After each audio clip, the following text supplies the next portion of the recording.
everyone. Judge Andrew Napolitano here for Judging Freedom. Today is Thursday, August 13th, 2026. Max Blumenthal joins us now. Max, a pleasure as always. Thank you for joining us.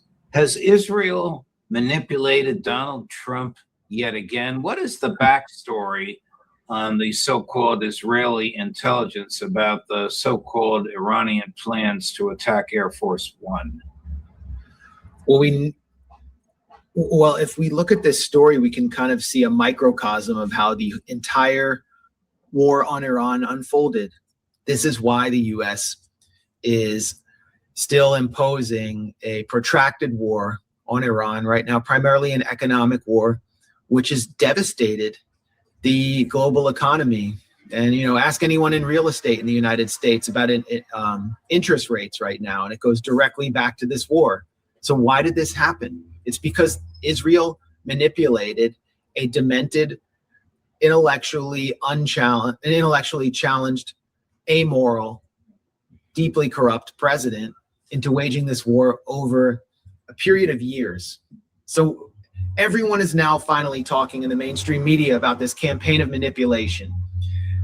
Everyone knows now that Trump was hidden in a kind of like a food cart, sneaking out to a decoy flight in Ankara, Turkey, around the NATO summit, which is like a scene out of one of these Leslie Nielsen Naked Gun movies. Can you imagine him like huddled in there, like sweating and, orange sweat pouring off his face? It's hilarious. Marco Rubio knowingly goes on the flight, which was supposedly going to be targeted by IRGC operatives with man pads, according to a certain tip the CIA received, along with all the Trump staffers we know and disdain. And they are all going to be sent to their deaths, according to this tip, except for Donald Trump and what's that woman, Natalie Harp, who escorts him everywhere, who's 35. He chose her to survive with him on his own. And he chose Hollywood Hegseth. And Pete Hegseth, yeah, because he's the ultimate yes man who apparently had just lied to him about munitions, but he still chose him to live. Of course, the plot was completely phony. We knew it came from Israel. The Wall Street Journal reported in July that Israel had fed a tip to the U.S. that the Iranians were planning to kill Trump at this summit. This was after the Khamenei funeral, which I reported on, in which many common Iranians were in the streets calling for retaliation on Trump for killing their dear leader, who they loved, considered a guide.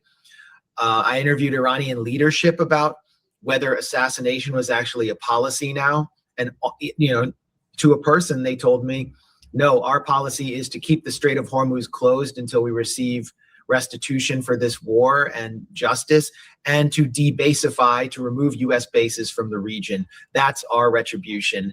But we still have to listen to people. Yesterday, Abbas Araghchi, the Iranian foreign minister, declared, we have no plans to kill Trump. He's doing a good enough job of destroying America. And that's the official policy, and that's prudent. But the Israelis have manipulated Trump into believing that Iran has wanted to kill him. And this is how it began. I started working on like a little timeline before we went live, starting on January 3rd, 2020, which is an eerie date because that's also the date that Maduro was kidnapped. That's when Trump assassinated Qasem Soleimani on his way to a peace conference in Iraq, based on phony Israeli intelligence claims that Iran was planning to attack U.S. troops in Iraq. And this is the killing that starts the whole cycle of escalation with Iran. Move forward to July 12th, 2024. And I think it's important to note the date, the precise date. That's when the FBI arrested a Pakistani national named Asif Mershant, accusing him of plotting to assassinate Trump on behalf of the IRGC. It was a phony plot. The FBI was controlling it. The FBI was tipped about Mershant by a certain overseas source, which was almost certainly Israeli. And, the FBI guided this whole plot. So a day later, a day after Mershant is arrested, that's when Thomas Matthew Crooks attempts to assassinate Donald Trump in Butler. And what does the FBI do? How do they respond? They fly to Texas to interrogate Mershant in his cell about possible Iranian involvement. They really wanted to blame Iran for this. 3 days later, Ken Delanian, you know him? He's the guy who was fired for letting the CIA vet his reporting. At NBC, he reports that the Biden administration obtained intel about an Iranian assassination plot targeting Trump. Again, trying to frame Butler as an Iranian plot. Mike Waltz does the same in Congress.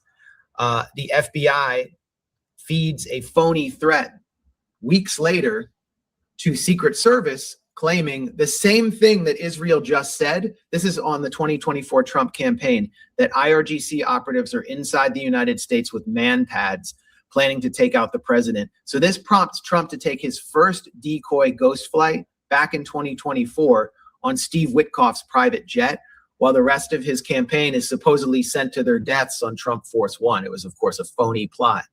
Okay, a year later, Donald Trump is president. Israel has just launched a war on Iran without U.S. involvement, supposedly, in the middle of negotiations. It's June 15th, 2025, and Netanyahu goes on Fox News for his big interview with Bret Baier, trying to draw the U.S. into the war. What does he say?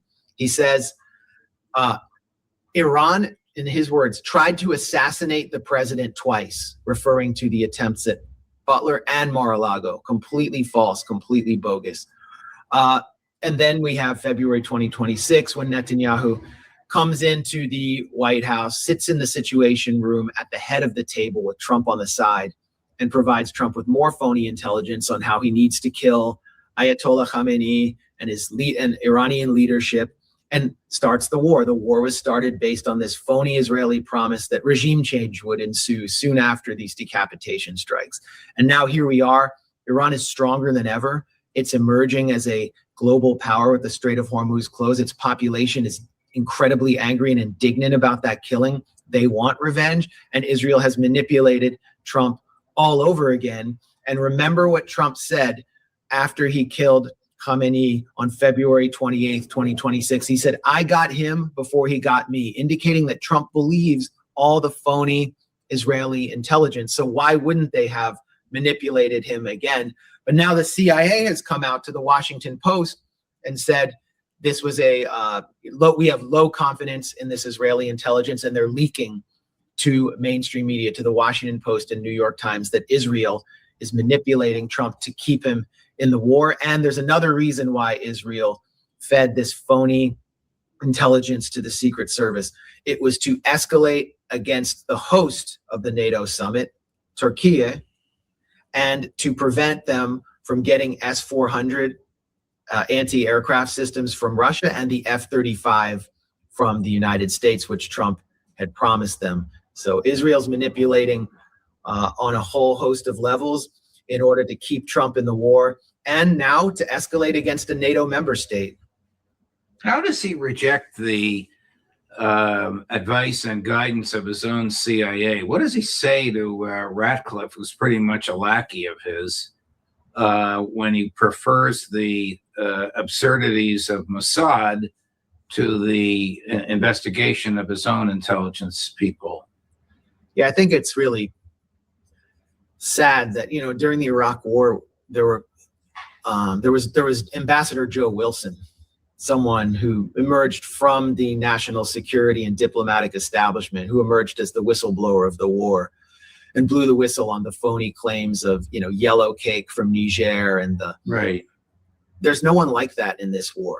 No one has emerged from the CIA, the NSC, the State Department to blow the whistle on all the phony intelligence.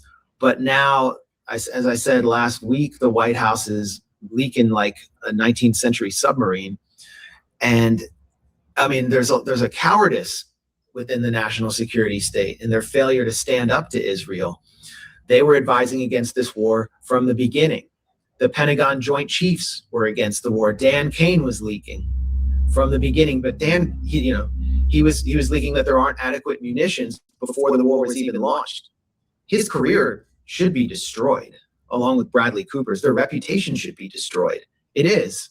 They lack credibility, but they remain in their positions, and there have been no high-level resignations.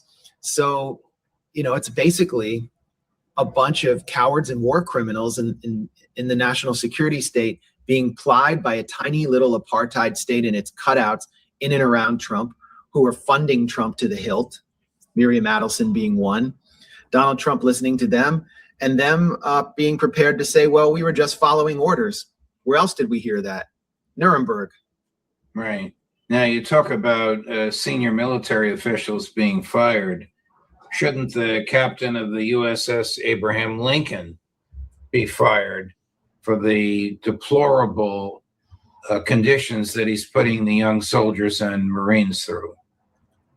I think Hung Kao, the Navy secretary, should be fired. This is a clownish MAGA loyalist who lost various campaigns in Virginia, a fanatical Vietnamese expat anti-communist who has no credentials, who just held a meeting on August 11th with families of sailors who were telling him that their family members want to kill themselves at sea. And they're calling and saying they don't want to live another day. They've been out there for months and months and months.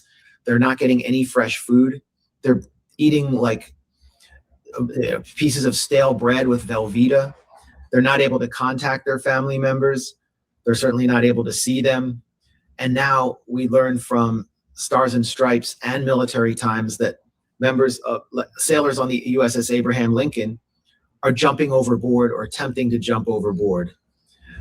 There have been several attempts at jumping overboard to commit suicide. And what has he done? What reforms have been put in place? We're not seeing any. This also goes to the top, to Pete Hegseth. And it's really just about the war. The USS Abraham Lincoln is attempting to impose a naval siege on Iran. It can't operate near Iran because of Iran's standoff weapons. It's unclear what effect it's even having. There have been fires on previous ships, on previous aircraft carriers that have been set by sailors to try to end their mission. And they've reached the limit that the human psyche can withstand. Now, one thing that I think would improve morale and actually enable these sailors to withstand such a grueling mission would be a just war that was actually defending the country that they come from.